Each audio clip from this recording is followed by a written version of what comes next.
Good afternoon, everyone. Welcome to the Worthy Servant of God program. I am here at the sacristy at Saints Peter and Paul Cathedral. In a few minutes, I will be celebrating the Mass at 5 p.m. So before I start, I will offer the Mass with these following intentions. In the silence of your hearts, please include your personal intentions too, and together pray with me. To all my beloved parishioners, my relatives, my EP friends, my fellow YouTubers, the sick, the souls of COVID-19 victims, the needy, and to all our dedicated frontliners in our fight against COVID-19. To Felia Tuaso David and her family, Tito Maning, Maribeth, Raul, John Brandy, and their respective families, the Unified Care Services and its facilities, together with their staff, employees, and patients, to Monina Villaluz and her family, Raymond, Richard, Robert, Wendy, and families, Wilfredo and Rosalinda Tuason Charvina and family, and to all the members of my family, the Vos and Tan families here in the Philippines and in abroad, to Perla Co and her children, especially her mother Dolor, to Attorney Rodi and Tita Pastuason and family, to Tita Fe Garcia, Gracias Deo Ortega, Susan Pastrana Bitter,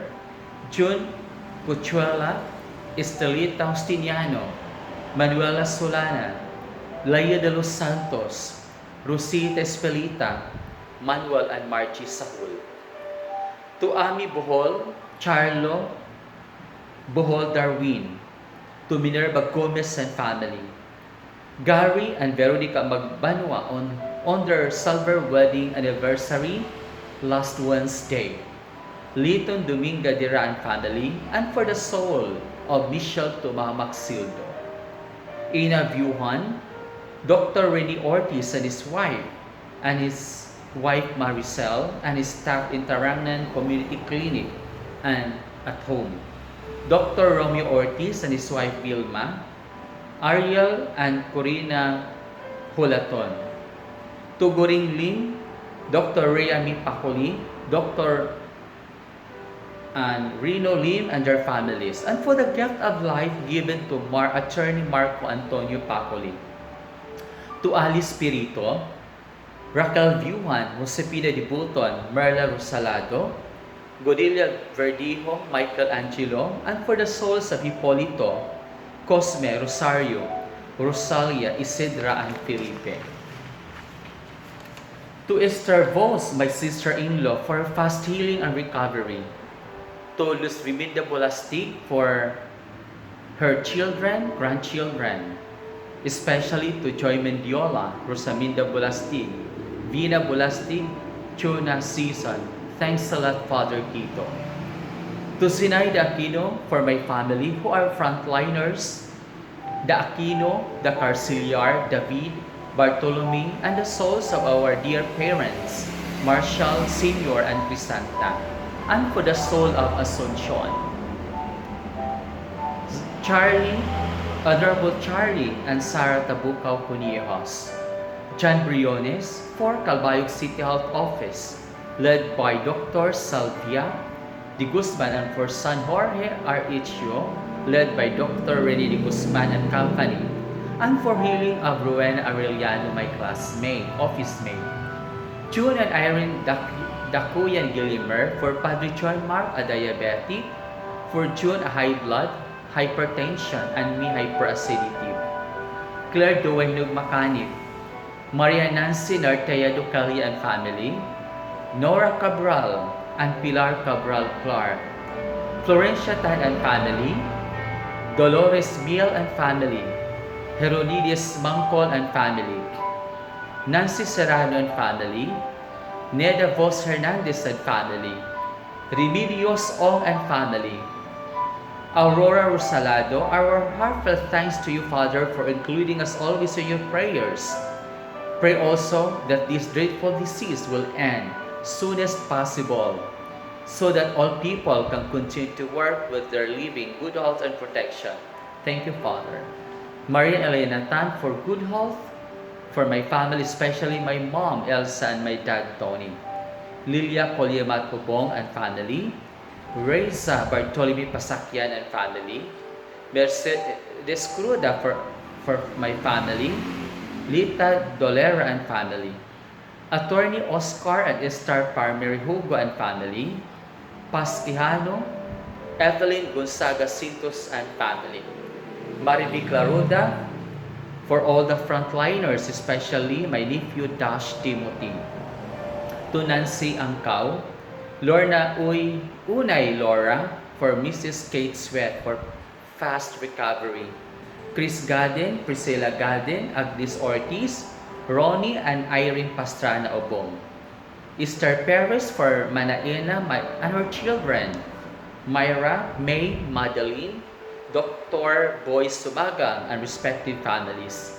For Ellen and family, for Carmen, for Imelda and Leo, her daughter Cindy and her kid, and for all of us here in Calbayo. To Butterfly, to Testarayo, Idovihi Serohanuli, Purissima Sarsata and family. And to Cecilia Daguman, please pray for all the frontliners, especially my children, Dr. Ayan, Dr. Eman, and Dr. Krisha, Dr. Bobet Ramos, and Dr. Lemuel Daguman, my husband. Evangeline de la Bahan and family. Pasig Igrubay for Gualberto Chulagon. Marichu Tualia for Gualberto Chulagon. Adeline for justice of her husband and her family. Tarsalita Sagaya for my cousin Dolores and her husband Gualberto Chulagon for fast recovery from COVID-19. Ebet Gulak for the soul of Amparo Moreno. Amelia Kerolico for the soul of Elizabeth. Fiz Sagaya for the intention of Marie Angeline on her birthday today and protection from COVID-19. Ira Donaire for the gift of life given to William for his 64th birthday. To my sisters in Cayman Island, Haina Unay Quiles, Jean Unay Quiles, Boknoy Unay, and for healing of Sheila Unay Sweat, Ket Sweat, Ashley Unay Sweat, Manyana Sweat. Edith Diaz for the gift of life to our dear Mama Rosalia Saling Bernati on her 84th birthday last April 15, and to our Bonsoy Kim 24th birthday Joseph April 21. Thank you po so much, Father. Pinpin de Sarapin for our Calbayog District doctors, staff, personal patient, and caregivers. Marichu Tualia for Ramil and Antayam Tualia. Tessis Copiti, Lowe Martin Yolo Tualia. For Connie Tan, Bisnar del Rosario, Flor Gavieta, Nini Labian, Virgis Salazar Soliva. For Lidia Vilhica, for my family and my brother, sister, and son in US. Thank you so much, Father Tito.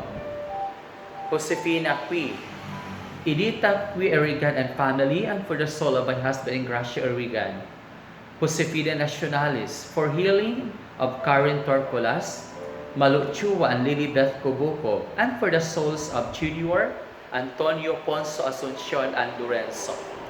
Ina Sabala for the souls of Luida, Marina Ludwig Marlon, Mario Wenceslao, and Felisa. And once again, baka kayo'y may nakakalimutan. In the silence of your hearts, please include your personal intentions. Once again, my dear Kapadali, I'm expressing my heartfelt gratitude for your prayers and trust in me as a priest. Let us not forget that amidst this darkness, COVID-19 pandemic, the love, the mercy, and compassion of God are there always in our everyday lives. I am very happy to include you in your Mass intention, in my Mass intention today. This is the only thing that I can give you as a priest in this time of crisis. More power and mabuhay kayong lahat.